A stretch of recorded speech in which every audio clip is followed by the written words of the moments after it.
Oi, amigos e amigas! Hoje eu trouxe para compartilhar com vocês dicas de livros com personagens femininas incríveis e super determinadas.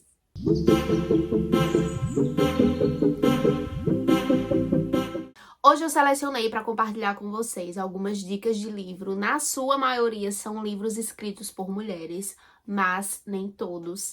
No entanto, esses livros trazem pra gente personagens femininos muito bem construídos e que nos inspiram. São mulheres extremamente obstinadas, comprometidas com seu desejo, com os seus sonhos e que servem de muita inspiração para todas nós. Vamos lá? O primeiro livro que eu trago hoje de sugestão para vocês é A Cidade do Sol, que é do mesmo autor de O Caçador de Pipas. E, gente, até hoje eu não consigo reler O Caçador de Pipas, porque para mim foi uma leitura muito sofrida. É um livro que me marcou profundamente. E A Cidade do Sol também tem esse poder e esse impacto. Esse livro conta a história de duas mulheres no contexto do Afeganistão, lá em meados dos anos 70, mais ou menos. Esse livro conta de maneira primorosa a vida das mulheres nesse contexto, em um país que está extremamente fragilizado politicamente, que está passando por diversas mudanças e em um contexto de guerra. Nós temos aqui a história de duas mulheres. A primeira delas é a Marianne, que é uma harame, ou seja, uma filha bastarda, que depois que a mãe dela morre, ela acaba sendo entregue pelo pai para um casamento arranjado com um homem extremamente mais velho, que leva ela da cidade natal para Cabul, um lugar onde ela não conhece absolutamente nada, nem ninguém.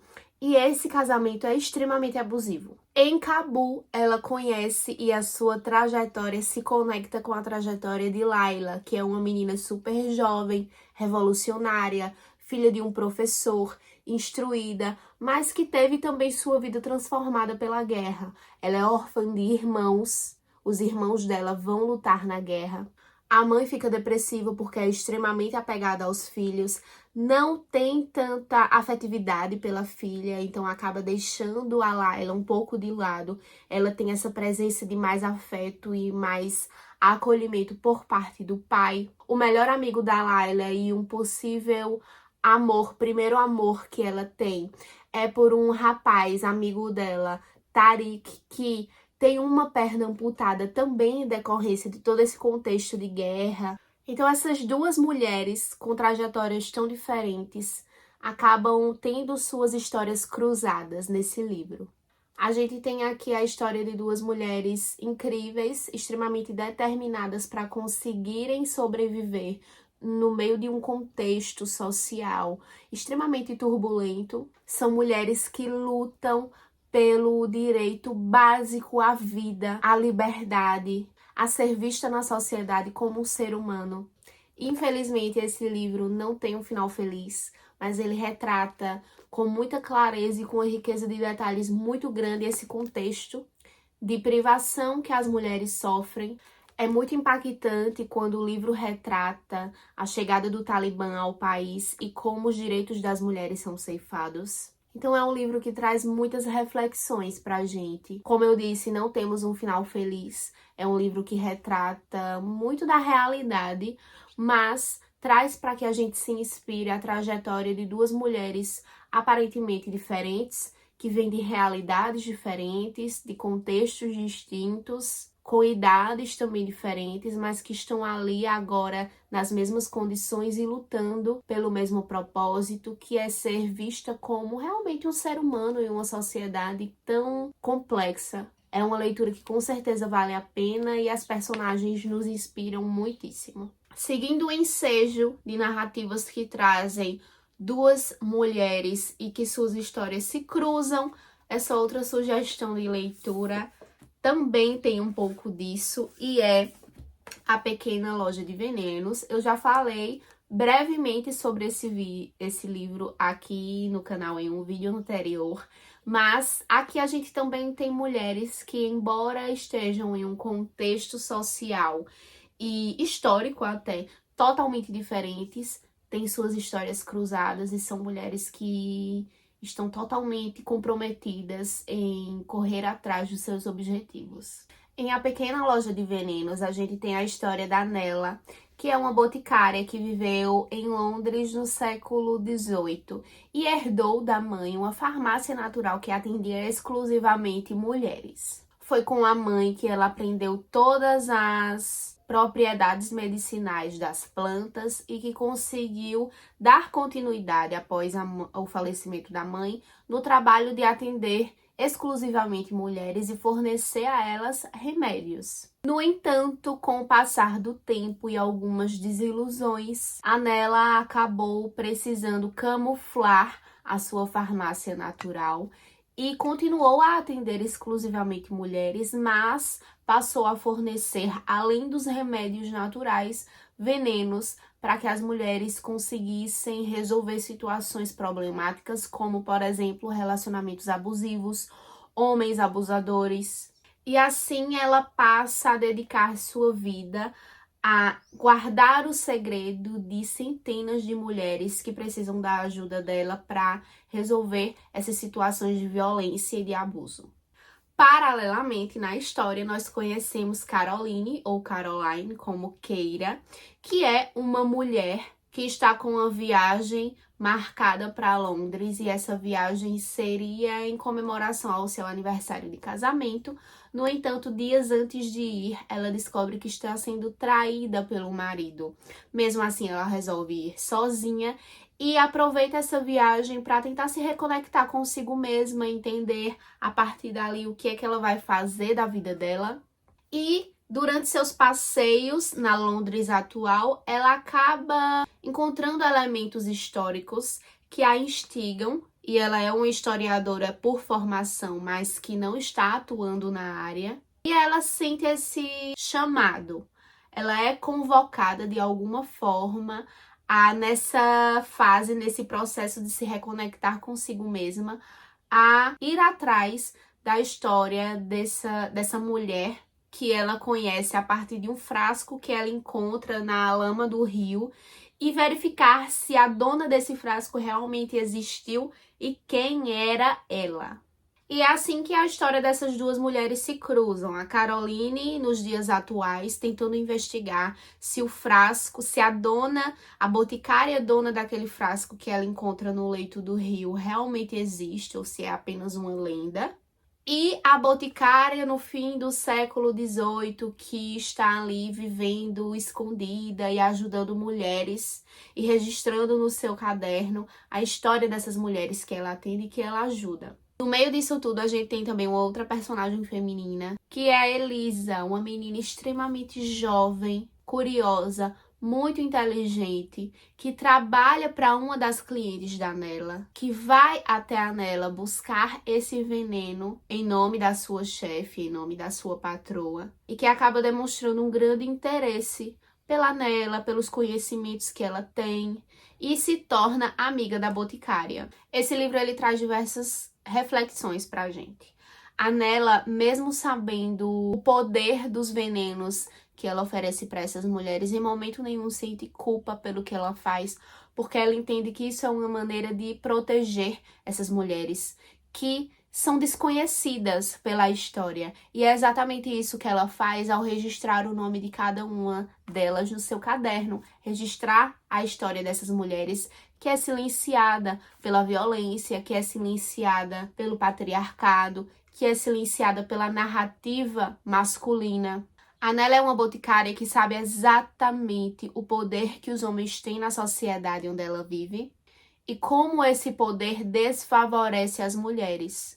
Por isso, seu comprometimento, e mesmo de forma ilegal, de proteger essas mulheres. Porque ela sabe que só assim ela consegue efetivamente trazer algum tipo de proteção para essas mulheres que estão tão vulneráveis. Ao mesmo tempo, a gente tem a história da Caroline, ou Caroline, que parou a sua vida, que mesmo amando estudar, mesmo amando a profissão que ela escolheu, acabou deixando tudo de lado em detrimento do casamento, mesmo nos dias atuais, que acabou se deixando contaminar por alguns comentários e opiniões do marido sobre a carreira e a escolha profissional que ela estava fazendo. e deixou tudo isso, todos esses sonhos, toda essa dedicação, todo esse amor que ela tinha pela profissão que ela estava escolhendo na época da faculdade de lado, para se dedicar à vida de casada, e que depois se sentiu totalmente deslocada e sem chão quando descobre essa traição do marido e entra nessa jornada de autoconhecimento, de se reencontrar, de entender o que ela realmente gosta, de entender o que ela deixou de lado para satisfazer as vontades do esposo e refletir se isso realmente valia a pena. E com a história da Nella, mesmo tão distante historicamente, incentiva a Caroline a continuar no seu trabalho hoje, a correr atrás dos seus sonhos e da carreira que ela tanto queria. São mulheres em lugares diferentes no tempo e com propósitos totalmente diferentes e que caminharam para lugares diferentes do que elas imaginavam no começo de suas vidas por causa das circunstâncias, mas que são extremamente determinadas a proteger outras mulheres e a registrar e evidenciar a trajetória de tantas outras mulheres que foram silenciadas ao longo do tempo. Então, seja resgatando a história de uma mulher que foi esquecida através dos séculos, ou escrevendo nos seus registros a história de mulheres que estavam sendo silenciadas pelos seus maridos, pelos seus irmãos, pelos seus pais, ambas estão comprometidas e determinadas a reconhecer e tentar de alguma forma garantir para a posteridade um registro da história dessas mulheres que elas conheceram. É uma leitura super legal, vale a pena vocês conhecerem. Outro livro que traz uma personagem feminina extremamente determinada é A Pintora de Henna. Esse livro foi uma leitura maravilhosa. A Pintora de Henna é um livro que nos transporta para a Índia lá em meados dos anos 50.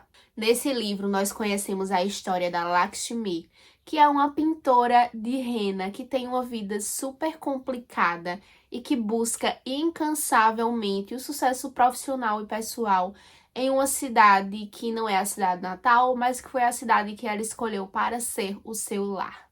A Lakshmi, ela foi casada super jovem e aos 17 anos ela resolve fugir da cidade onde ela mora para Jaipur, fugindo aí desse relacionamento abusivo que ela vivia. Ao chegar em Jaipur, ela começa a trabalhar e incansavelmente luta para se firmar profissionalmente nessa cidade gigantesca. Com o passar do tempo, ela se torna a artista de henna mais requisitada pela alta sociedade da cidade de Jaipur, e isso traz para ela a possibilidade de transitar entre clientes super abastadas, conhecer e saber um pouco dos segredos que essas clientes têm. E com muita sabedoria, ela transita nesses espaços com cuidado para manter sua imagem profissional e determinada a juntar o seu dinheiro para comprar sua casa e ter uma vida fixa, tranquila, estabelecida na cidade e estável. Com muita discrição, ela entra nas casas mais ricas, atende as mulheres que são esposas dos homens mais ricos da cidade, ouve suas lamúrias, escuta seus problemas, acolhe o sentimento dessas mulheres e faz um trabalho artístico belíssimo com henna, fazendo com que ela se torne a principal artista de henna dessas mulheres tão ricas. No entanto, quando tudo está indo bem, alguns anos já se passaram, ela consegue esconder com muita maestria que é casada, no entanto, fugiu do marido. E quando ela começa finalmente a erguer a casa dela para ela morar com tranquilidade, surge do mais absoluto nada uma irmã que ela não conhecia, que é mais nova que ela, e que vem morar com ela e vem à sua procura porque os pais dela faleceram. Lakshmi é super pega de surpresa porque ela constantemente enviava cartas e enviava dinheiro aos pais, mas os pais não abriam as cartas que ela mandava pelo fato dela ter fugido há anos atrás, e ela nunca soube que tinha essa irmã mais nova.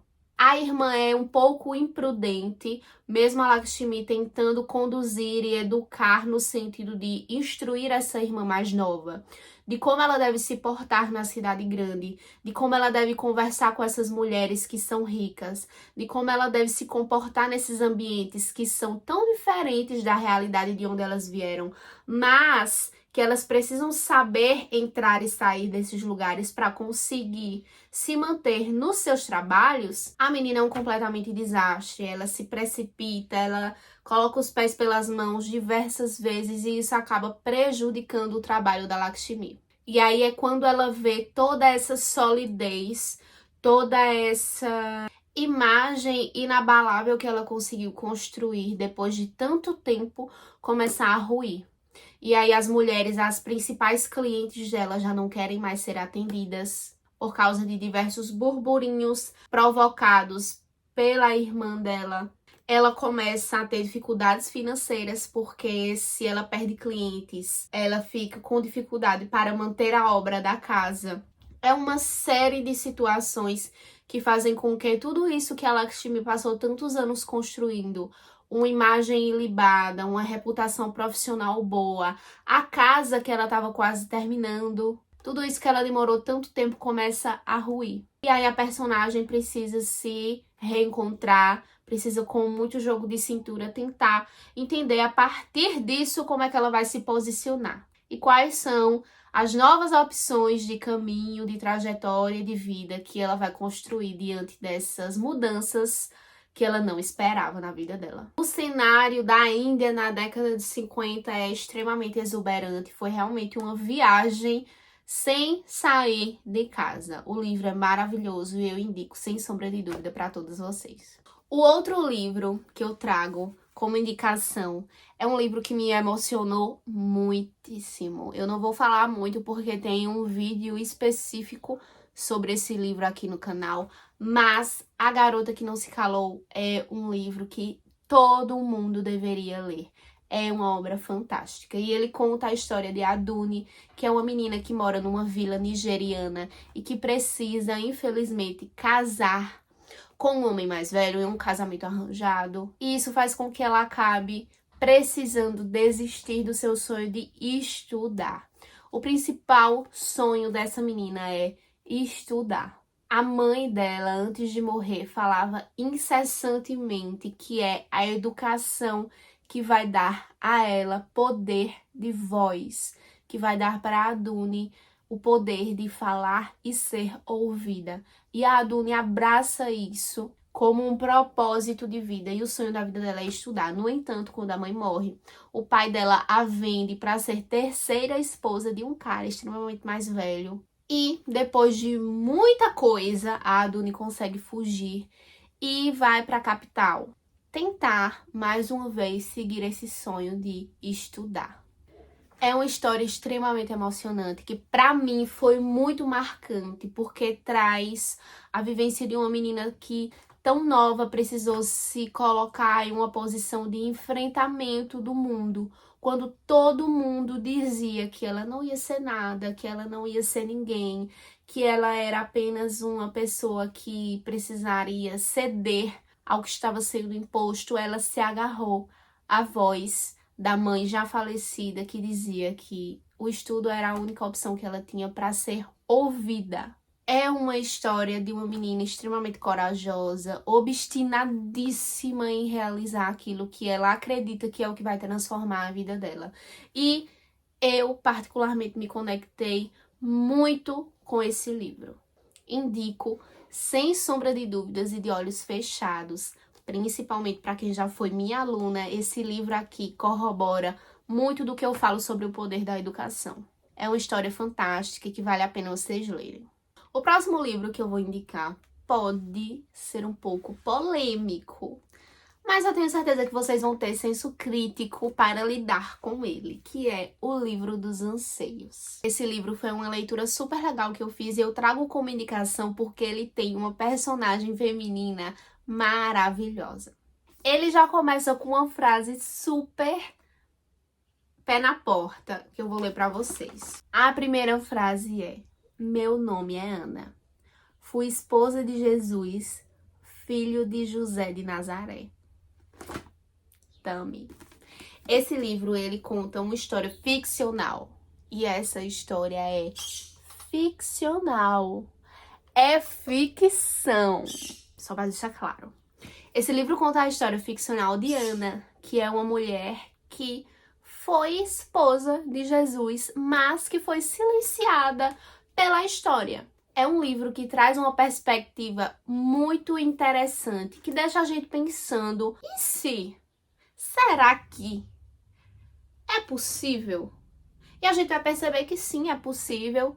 Eu não vou entrar aqui na seara do que é historicamente comprovado na Bíblia. Também não vou entrar na seara do que os fundamentalistas religiosos podem achar dessa história, porque, mais uma vez, é ficção. Mas ela traz pra gente uma provocação super interessante de como as mulheres eram vistas nessa época. O livro conta a história de Ana, como eu já apresentei para vocês. Ana era uma menina que vivia em uma condição até abastada, um pouco abastada. Seu pai, ele era um dos principais conselheiros de Herodes.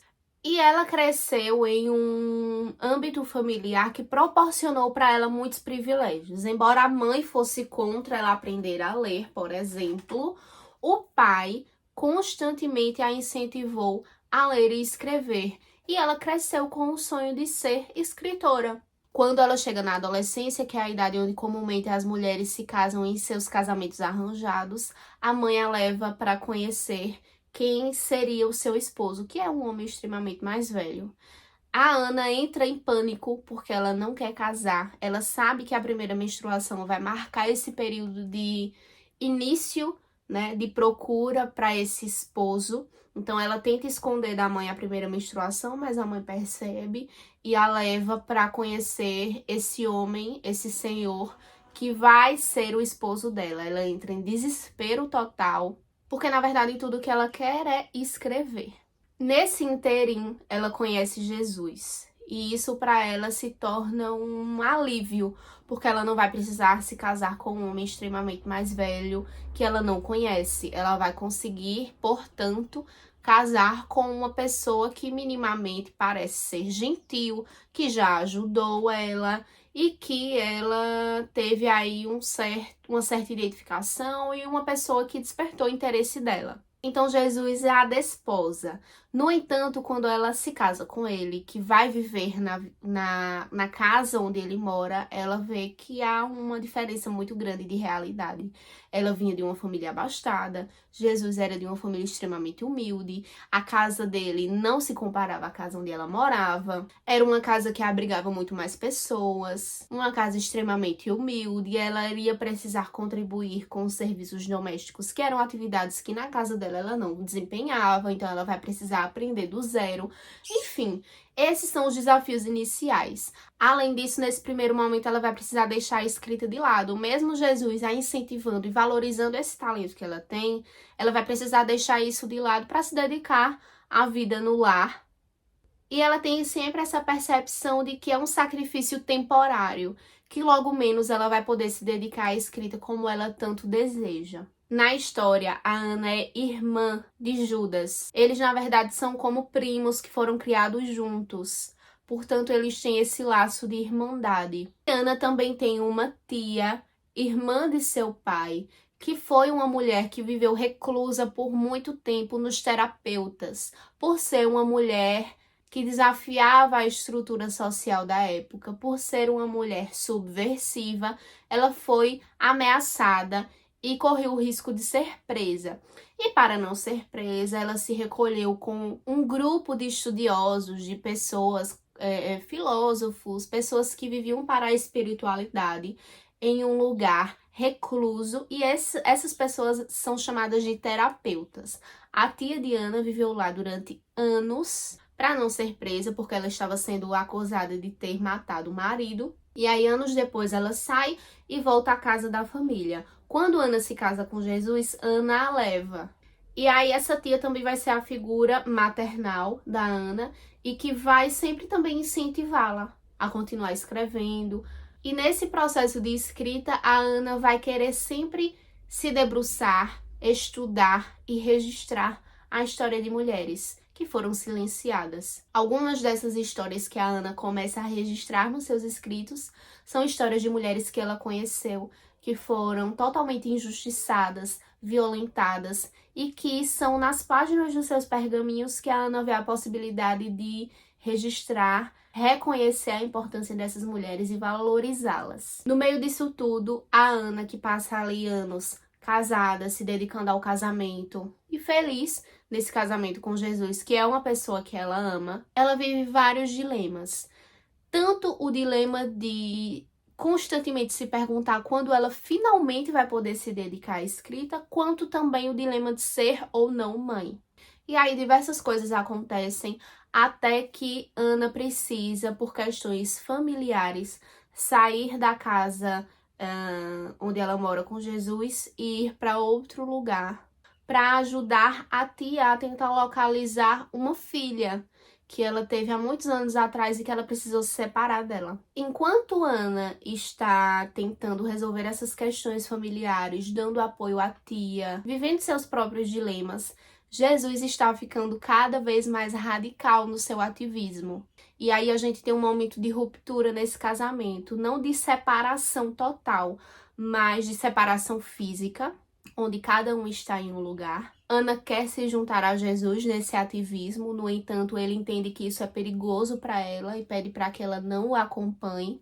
Nesse meio tempo, ela tenta dar suporte para a tia, tentando localizar junto à tia essa filha, essa prima que ela tem e que, enfim, está perdida. E aí é um momento onde a gente percebe que mesmo os dois se amando, mesmo os dois valorizando a união, cada um está ali nas suas lutas, lutando pelo que acredita.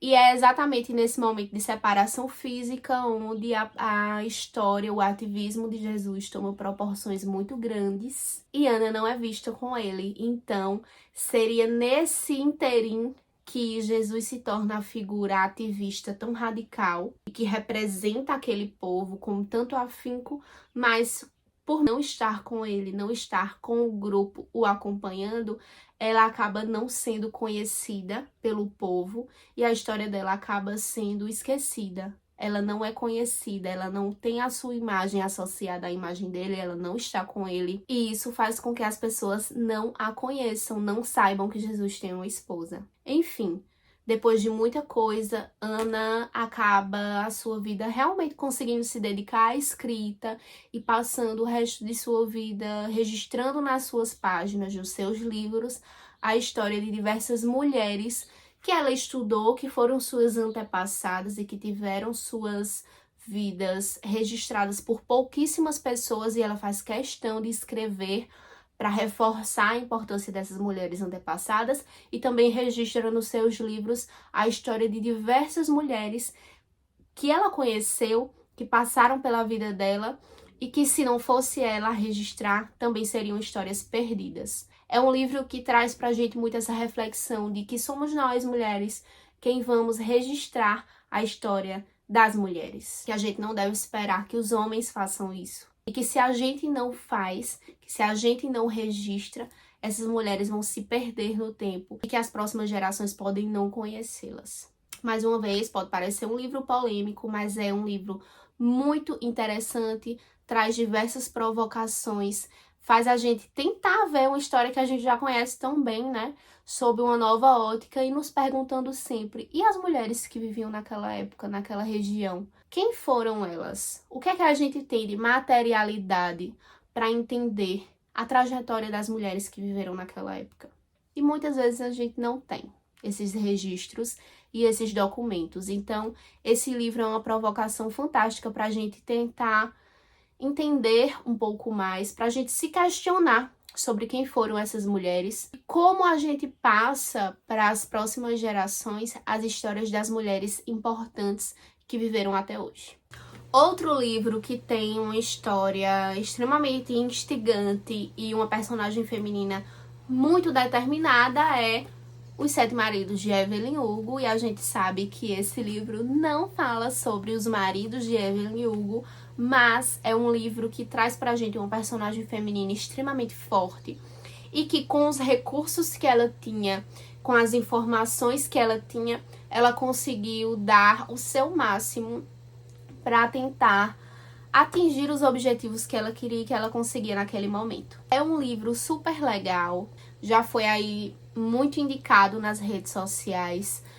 Se você não leu com essa ótica de enxergar a Evelyn Hugo como uma mulher extremamente obstinada, eu o convido ou a convido a tentar ter essa percepção da história dela. Evelyn Hugo é uma personagem que foi construída de maneira impecável. Eu tenho algumas ressalvas, claro, sobre a trajetória dela. É claro que foi uma personagem que ao longo da narrativa sofreu diversas violências, muitas violações, precisou se submeter a muita coisa, mas a Evelyn Hugo é uma personagem que sempre se mostrou muito consciente das escolhas que ela fazia, que sempre se mostrou muito consciente do que ela queria, de onde ela queria chegar, de onde ela queria estar no futuro. E mesmo nos momentos de violação, mesmo nos momentos de violência, ela se posicionou com os recursos que ela tinha de maneira sábia, no sentido de entender as consequências de cada coisa que ela estava fazendo e as consequências de cada coisa que estava acontecendo a ela. Então, apesar das violências que ela sofre, apesar das restrições que ela viveu, apesar das concessões que ela precisou fazer em nome de diversos fatores, Evelyn Hugo, sem sombra de dúvidas, é um exemplo de uma personagem extremamente obstinada, determinada e que é forte. A despeito de todas essas dificuldades, erguia a cabeça e se colocava firme diante dessas situações. É uma personagem que nos inspira muitíssimo. E para fechar nosso vídeo, eu trago uma última obra que fala sobre uma mulher que também é muito determinada, que é Comer, Rezar, Amar. Comer, Rezar, Amar é um dos meus livros conforto e traz pra gente uma personagem que mesmo no meio de um turbilhão de emoções, mesmo no meio de uma crise na vida dela, tanto pessoal quanto profissional, enfim, uma crise que aparentemente toma conta de todos os âmbitos da vida dela, ela mergulha no que o mundo tem a oferecer para ela. Ela se permite se afastar de tudo e mergulhar num processo de autoconhecimento que é inspirador. É claro que é uma história de uma mulher que tem diversos privilégios. Não é todo mundo que tem condições de, no meio de uma crise, seja no relacionamento, seja profissional, se recolher por um ano e passar um ano viajando o mundo. É claro que não somos todos que temos essa oportunidade. Mas eu acredito que esse livro ele traz uma inspiração pra gente de como o processo de autoconhecimento é importante nesses momentos em que parece que a nossa vida tá desabando. E aí, para ela que teve a oportunidade de viajar por 3 países e passar um ano fora nesse processo, isso foi muito significativo. Mas para nós, pessoas que talvez não tenhamos a condição de fazer o mesmo, é uma inspiração para que a gente tente desbravar o mundo com as condições e os recursos que nós temos e sempre nos colocando nessa posição de descobrir algo novo, de entender que o mundo é gigantesco, que a gente pode aprender lições incríveis com o outro e que isso pode nos ajudar nesse processo de cura, de autoconhecimento, de se reconectar com quem a gente é, com a nossa essência e de entendermos nosso propósito, nosso desejo. E a história da Liz Gilbert nesse livro é tão instigante justamente por ela se comprometer desde o princípio a entender tudo que ela sente, todas as tristezas que ela está sentindo, de se permitir viver todas essas emoções, por mais contraditórias que elas sejam, de se permitir colocar-se como aprendiz no mundo, como uma pessoa que não sabe de tudo, que vai se colocar em um ambiente novo, desconhecido, para aprender naquele lugar e aprender com os outros. Então é uma história de uma mulher que se determina a se descobrir, e a descobrir o mundo, e a descobrir o que tem ao redor dela. E com certeza isso pra gente pode ser um ensinamento muito poderoso. É isso, gente. Esses são os livros que eu trago hoje como indicação pra vocês, que nos trazem histórias de mulheres incríveis, super determinadas, cada uma com o seu propósito, porém todas elas com suas vivências, com os seus contextos E são personagens que nos inspiram, que podem nos ensinar muito e que nos mostram que somos plurais, temos sonhos diferentes, nossas determinações podem ser com focos distintos, mas que somos mulheres fortes que podemos desbravar tudo e conquistar o que a gente quer, com muita bravura e coragem. Espero que vocês tenham gostado. Coloquem aqui nos comentários se vocês já leram alguns desses livros, se vocês têm dicas de livros que também trazem mulheres fortes, mulheres determinadas. Compartilhem suas sugestões comigo aqui nos comentários. Não deixem de se inscrever e de dar like no vídeo para que ele alcance também outras pessoas que precisam conhecer essas obras. Um beijo e até o nosso próximo bate-papo.